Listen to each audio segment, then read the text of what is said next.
Alright guys, good morning. I wanted to share a few things with you, kind of not really random, it's about art journaling, but just kind of a share about some ideas in mostly this magazine, which is art journaling from Somerset Studio. Turn my music down just a little. I think it's too loud, it just was bothering me there. So, as I'm sure many of you know, Paula, Journal Artista, she was featured in this magazine. This is Winter 2011, and she did a quick video on it. I've never bought an art journaling, based magazine. I've never bought a Somerset Studio magazine, I don't think, actually. But I did go ahead and buy it. It is $14.99 in the US, but you guys, I am so glad that I bought it. First of all, I think this is the first and only ever magazine thus far that I have read every single article in here.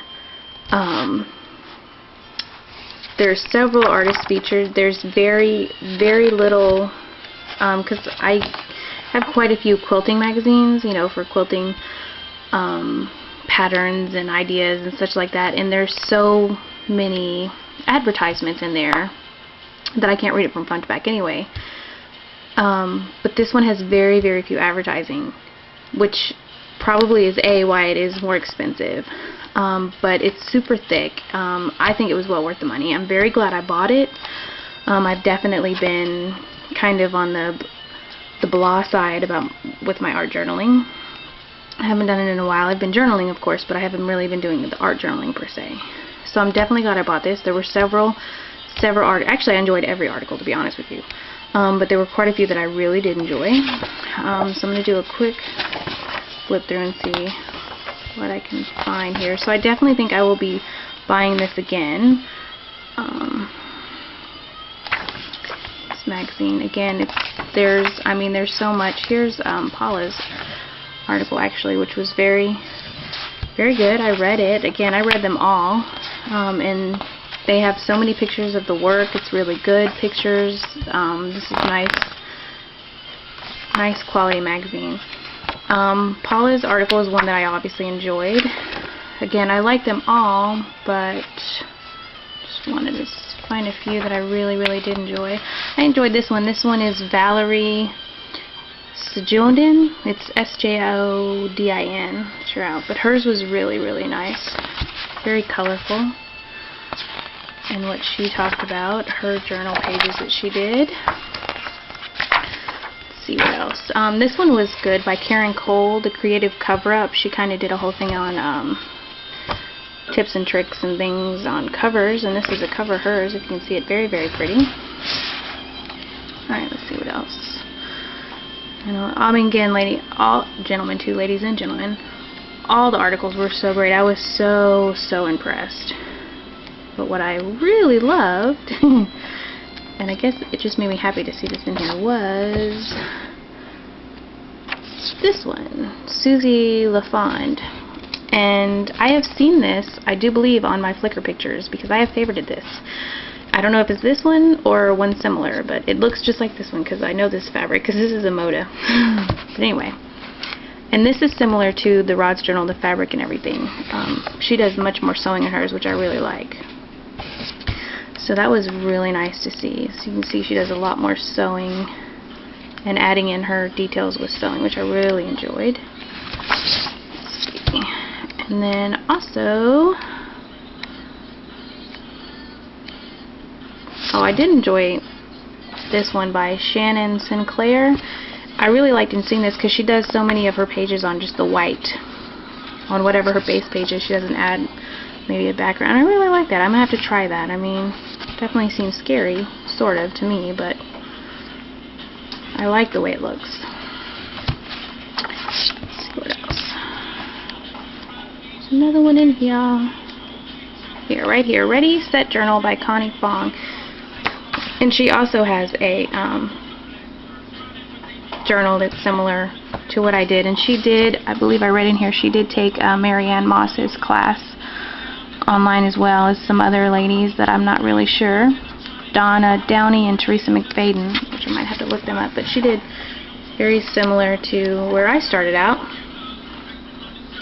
So I definitely, I mean, I enjoy that. I enjoy that style a lot. I was very, very pleased with that. And this isn't, I really enjoyed this lady's article, Nikki Zimmer, Journaling Without Fear. Just reading through hers and how she doesn't, I mean, none of us should apologize for what we write in our art journal because it's ours. But sometimes I try not to, but we censor ourselves in a lot of ways. And I really enjoyed her article. She's very uncensored per se, and I like that. So that was good. So, and then there's all these like submissions in the back, I think, that are just from everyday people, which is us, you guys. We're everyday people. All of us. So I really, really enjoyed that. So this definitely gave me some great inspiration for journaling. And wow, I've been talking for 6 minutes. But anyway, you guys, definitely buy this.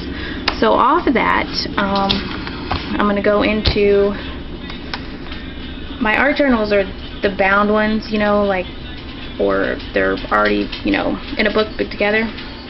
And what I really wanted to do was work on something that was not bound and that I would bind myself, either with binder rings or fabric or whatever, you know, by using my crocodile and eyelets. So what I did was, and I have this, and I should spoil myself because it's me and I bought it and I need to use it. This is a piece of the Fabriano Artistico white, and I can't remember if it's the hot press or the cold press, you guys, honestly I can't, but it's the same kind that Tisha Moore uses, and I had bought quite a few pieces because I did do one of her journals that is still way in progress. But this paper is so nice, so smooth. So what I did is like 22 by 30, I think. I took it and I divided it up as best as I could get to the best use. And so these are like they're like 5.5 by 7.5, I think. Yeah, 5.5 by 7.5. I believe I got 16 of these out of one, and I tore them, so they're each. So the paper itself comes with 2 decal dot edges, I think, and 2 torn edges, if I remember correctly. And I tore the rest of mine, so they'd have that torn edge. So what I plan on doing, you know, is journaling on this, the front and the back, and then putting 2 holes in the side with eyelets or whatever, and then hold it together out with the rings or whatever. And this was the first page I did the other day. Real simple. I think I did my oil pastels and a couple of Caran d'Ache, you know, crayons. This was a random piece. I had actually used this. I was cutting out flowers from the Tim Holtz die, you know, so this is the edge of it, and I liked the word Tonight's on there. I liked it. This is pieces of the paper that I put in the bottom when I glimmer mist, and they catch all the extra, and I save those, and that's what that is there and on this side. And just did if not now, when. It's a very good, we should all keep that in mind every day, honestly, because I mean, if not now, when? Exactly. So I glued, and this pieces of paper were glued down with the gel medium, and they were they didn't all get flattened real well. So they're kind of coming up, and I was like, oh, what am I going to do? Because I don't want to rip off or anything. So what I did was I actually put 2 layers of decoupage finish on here, which I wasn't really sure if I've never finished a journal page. I mean, you know, put a seal on it, so, and I haven't written on it or journal on it, so hopefully that's going to be okay. But I like that it did, you know, glue that down and make it flat, and I'm pretty sure I should be able to write on it. I know I can write on it with my Sharpies, so that'll be good. And I haven't done the back side, as you can see. And this page was actually gessoed first, too. I am wanting to do one that doesn't have, where I haven't gessoed, because this paper is so nice. But I did gesso this one. I also have these little bits of paper, and these are extras from, guys, this is where I spilled that bottle of glimmer mist. I was working on that last project. Anyway, and this is actually what I keep. You can see here. It's just a watercolor page, and it's a cheaper watercolor page. It's just, you know, not like super expensive. It's Canson watercolor page. I can't remember what it's, you know, either one. And so I'm going to use these also, kind of offset, give it a little different feel, put some different pages in here.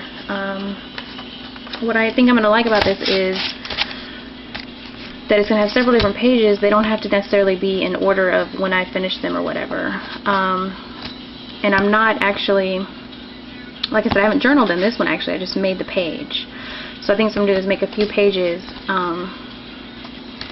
and kind of work on some techniques and whatever, and then make it into a journal that I can journal on later, maybe on the go or whatnot. And then I also like that they'll be loose, so you can kind of take them out, put them back in, put them in reorder, you know, different order, whatever. So that's kind of where I'm at on that. And then also,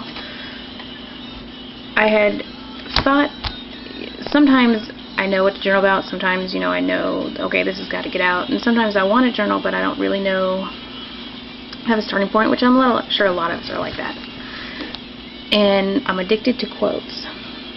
So I was like, oh, well, I can take a quote from each day, I can put it on the page, you know. And then I think also later, you know, once I've put that down, if I haven't actually journaled on the page, you know, for that day, you know, I can just pull it out and I can reflect on that quote and then journal about it, or, you know, whatnot, whatever. But going back to quotes, I love quotes, and I had completely forgotten. These are 2 books of quotes that I've been collecting for a while, just where I've written down some of my favorite quotes. You can see, I think this one's actually full all the way. Oh, almost. I got 2 pages. I better add some more. But you see, this is just all quotes. Some of my favorites, you know, that I've written down. And then these ones are also some favorite little, these aren't necessarily quotes, they're sayings. These are usually from people I don't know who said it, or I just saw it, or I heard it, you know, conversations, funny things, you know, tidbits and everything. And I thought this is great that I can pull these out and use these. And these are usually used for my writing, because once upon a time I was a writer. I am a writer. You know, whatever. Let me not get into the whole thing. We are what we are. Anyway. And so today I think I'm actually going to do this one, which is, it is never too late to be who you might have been.